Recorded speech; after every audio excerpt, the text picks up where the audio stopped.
Emang bisa ya bayar pajak kendaraan bermotor sebelum jatuh tempo? Wah, ini pertanyaan bagus nih. Sini, Mindy kasih tahu. Jadi, Besti sudah bisa membayar pajak kendaraan bermotor 6 bulan sebelum jatuh tempo.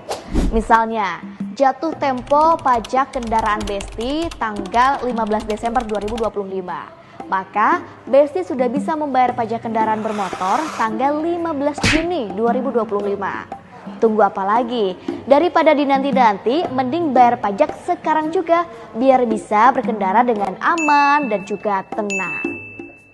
Semoga Allah selalu membimbingmu dan biarlah angin menuntun langkahmu.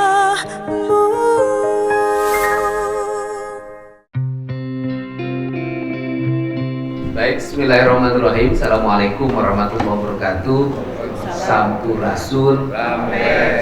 Untuk memenuhi janji yang saya sampaikan bahwa di periodisasi tahun anggaran 2026 kita akan dari sekarang melakukan sinkronisasi pembiayaan.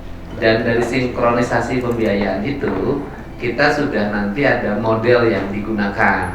Yang pertama adalah mengoptimalkan anggaran kabupaten kota. Kemudian yang kedua, melihat titik-titik krusial mana yang harus dikerjakan secara bersama. Ya kan? Dikerjakan secara bersama. Tentunya fokus utamanya adalah satu, infrastruktur, jalan, jembatan, irigasi.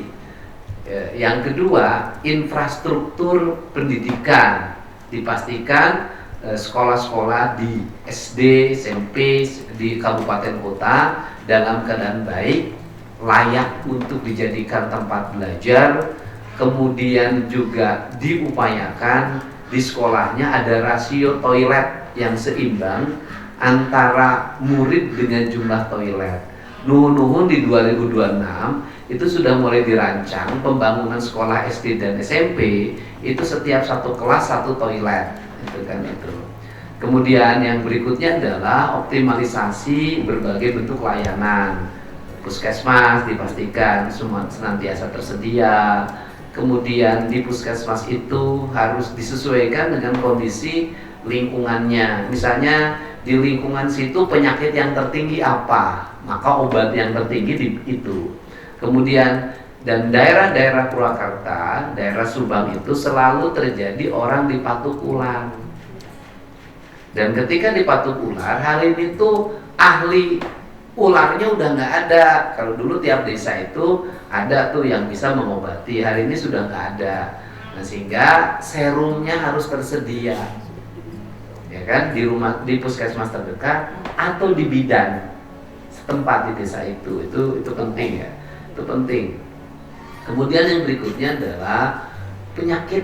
Nah, ini nanti sampaikan data. Subang itu TBC-nya ada berapa? Lepraknya ada berapa? Kustanya ada berapa? HIV-nya ada berapa? Purwakarta juga sama. Nah, titik-titik penyakit yang rawan itu harus diintervensi. Nah, saya tadi di Bekasi menyampaikan kebijakannya. Satu, obatnya harus terus-menerus.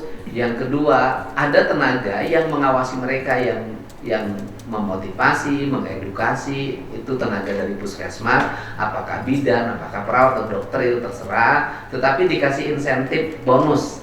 Jadi kalau nanti sembuh itu dikasih bonus 1 juta per bulan kali kesembuhan. Kalau 12 bulan sembuh berarti dia dikasih 10 juta gitu loh.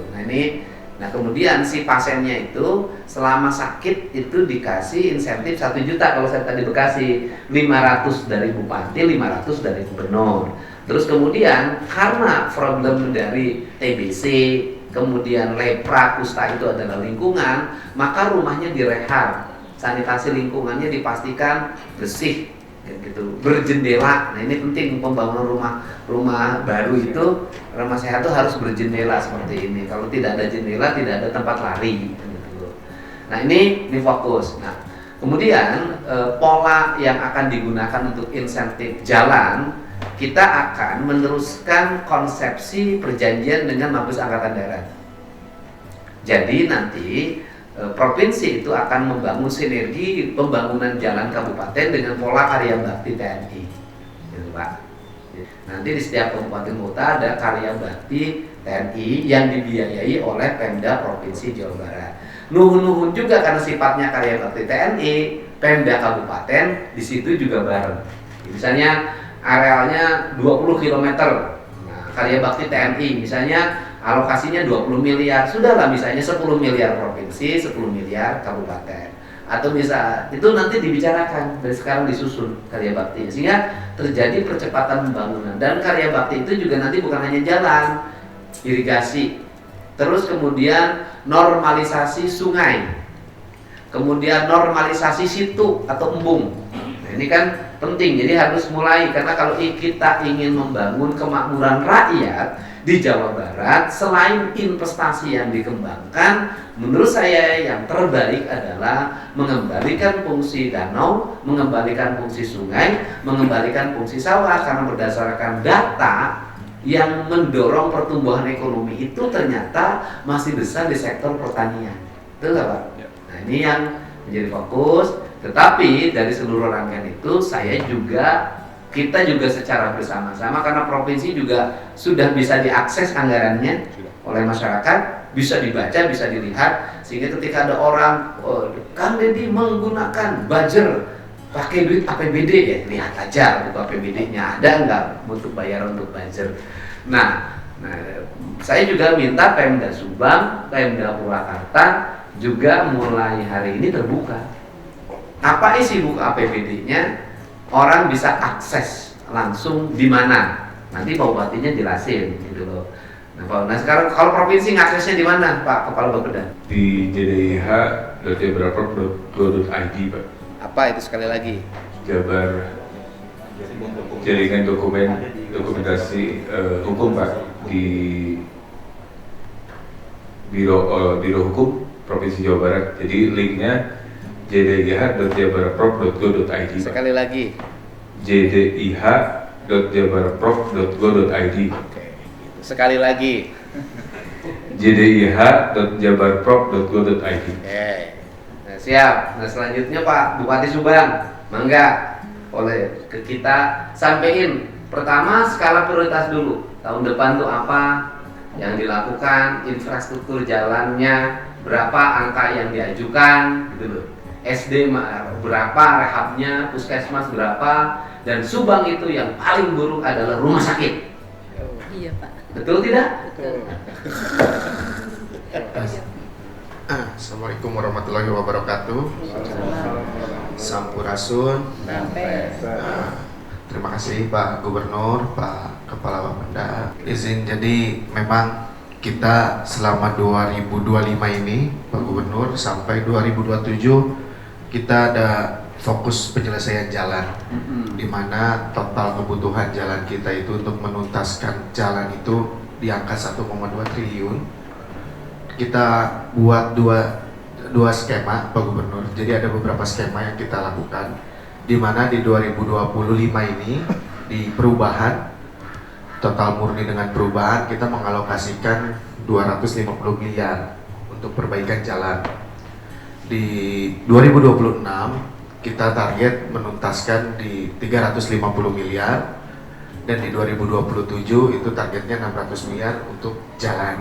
Sehingga skema kita bahwa penuntasan jalan itu targetnya 2027 itu harus sudah selesai semua.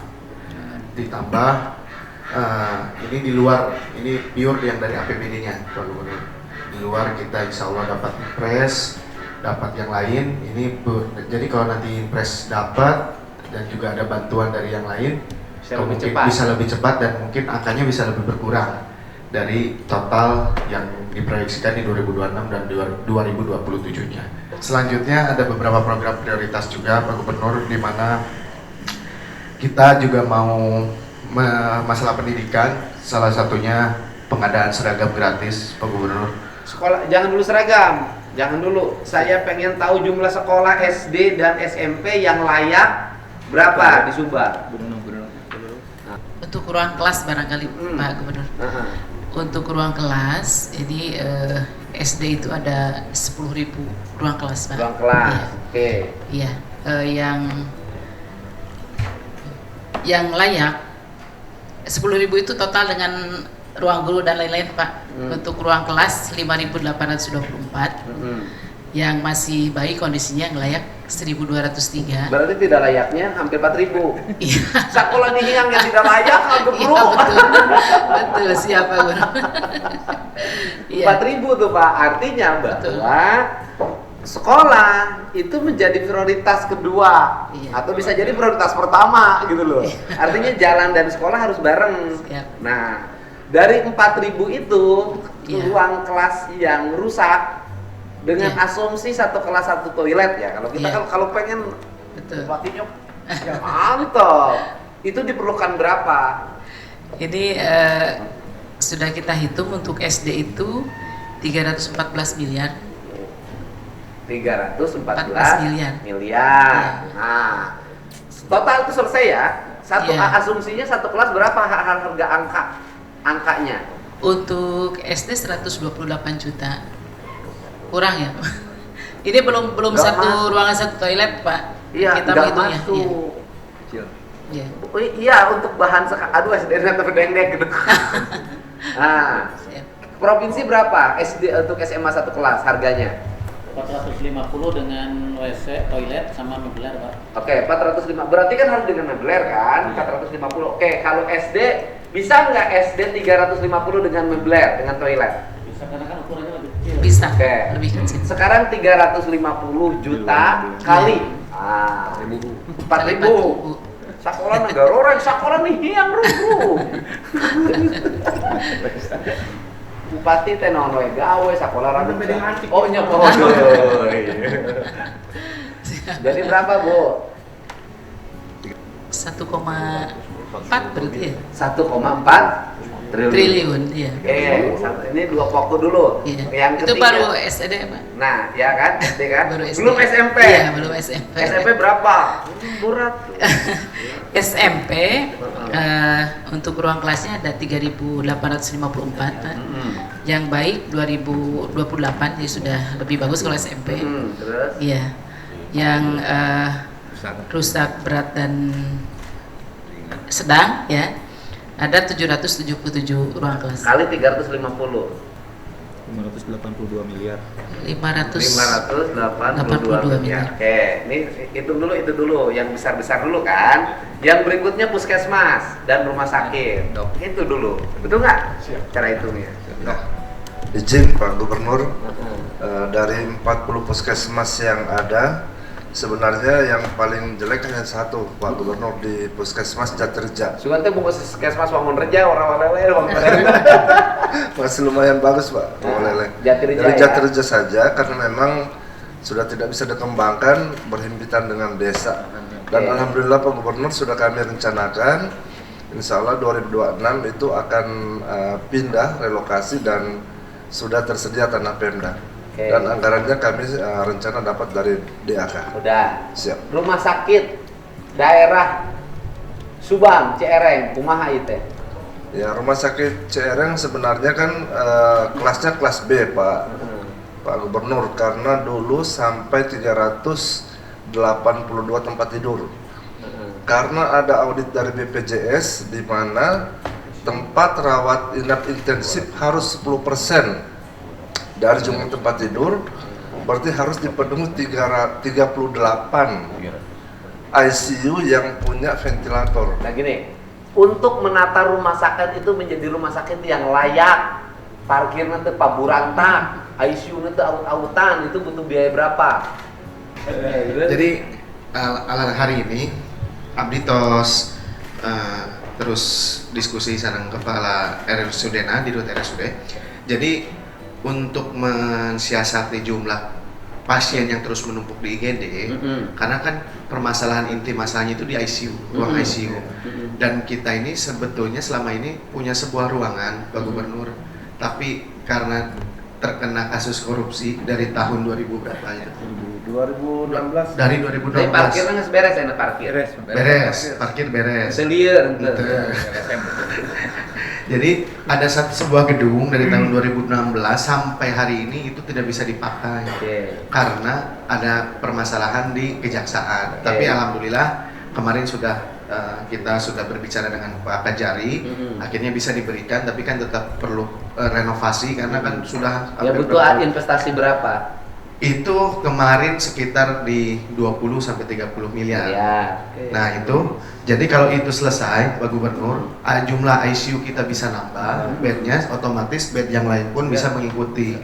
Sehingga kedepannya penumpukan di IGD pun tidak terlalu menumpuk lagi.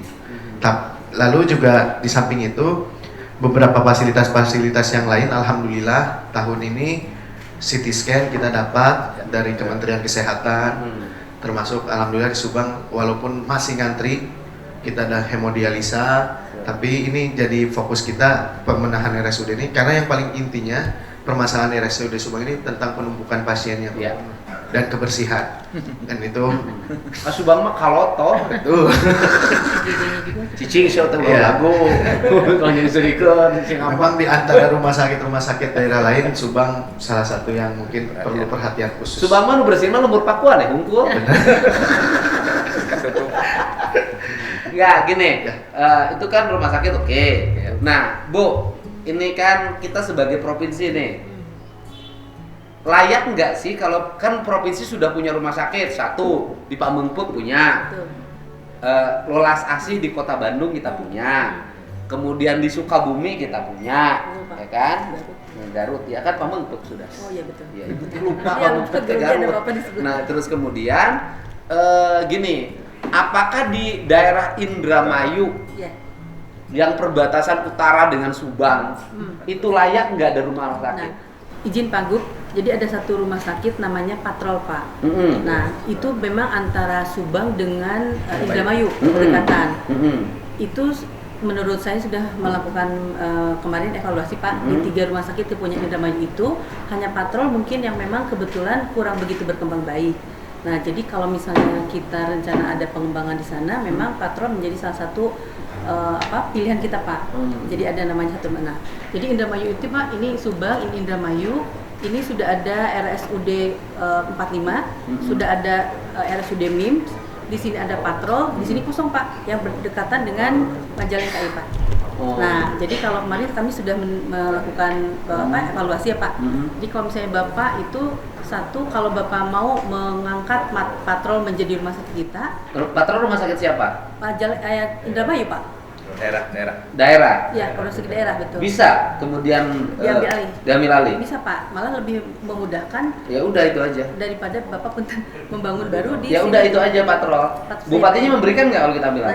Nah, ini belum saya sampaikan Pak. Kita ngobrol. Baru kepala dinasnya saja. Nah, gitu artinya menjadi rumah sakit provinsi, peningkatan kapasitas sehingga bisa melayani orang Subang, Bisa, orang Pak. Majalengka bisa ke situ. Bisa Pak. Tapi yang sakit yang dilayani ya. Iya Pak, betul Pak. Nah, itu oke. Berarti kan kebutuhan paling besar di jumlah Pak Sekda. Satu, tahun 2026 itu kan jalan. Irigasi kan di Subang ini daerah pertanian. Udah masuk irigasi. Irigasi berapa? Di belanja irigasi Pak. Sekitar 16,28% berarti diuangkan 4 ada. Enggak ada. Belanja modalnya ada. Jadi total itu belanja modal jalan dan irigasi itu di 417 miliar. Itu dengan irigasi. Jalannya berapa, irigasinya berapa? Jalannya kan 350 miliar. Irigasinya 100. Sisanya ya, irigasi. Total kebutuhan irigasi yang menjadi kewenangan kabupaten di Subang berapa kalau ingin optimal? Karena setahu saya irigasi baru tuh. Betul. Kewenangan kabupaten itu setelah dihitung 800 miliar Jadi untuk kan irigasinya. 800 miliar irigasi. Itu total ya? Ya, total. Total 800 miliar. Ya. Oke, berarti kan irigasi 800 miliar. Terus kemudian pantai. Subang Utara. punya pantai. Problem di pantai apa saja? Oh, itu rob, Pak. Nah, itu kan berarti kepala dinas kan kewenangannya di provinsi. BBWS Pak. Bang, gimana? Oh, pantai BBWS Pak. BBWS, bukan DP itu, bukan Dinas Kelautan. Pantai Utara di BBWS Citarum Pak. Oh, Pantai Citarum. Problemnya apa saja di situ? Rob Pak. terkait rob. Rob. Kemudian ada Menimbulkan durasi berapa juga. desa yang sering kena rob? Kalau yang besar tuh memang di Bekasi, kalau Subang ada juga di sekitar Legon ya. Legon. Solusinya? Sebenarnya salah satunya pakai revetment, Pak. Revetment cuma kesulitan di pantai utara itu kan tanah lunak, Pak. Jadi tiap dikasih ini mungkin harus periodik. Ya udah, itu oleh kita aja ya, Yes. oleh kita tanganin ya. Ini yang kewajiban Subang aja dulu. Iya. Yang kewajiban itu berarti kan sudah nih. Nah sekarang di total nih Pak Bupati, dari total kebutuhan ideal pembangunan Subang itu selama Pak Bupati periode pertama, karena Bapak pasti 2 periode Pak. Nah, gitu periode pertama itu menyelesaikan jalan. Kemudian jalannya beton dan hot mix.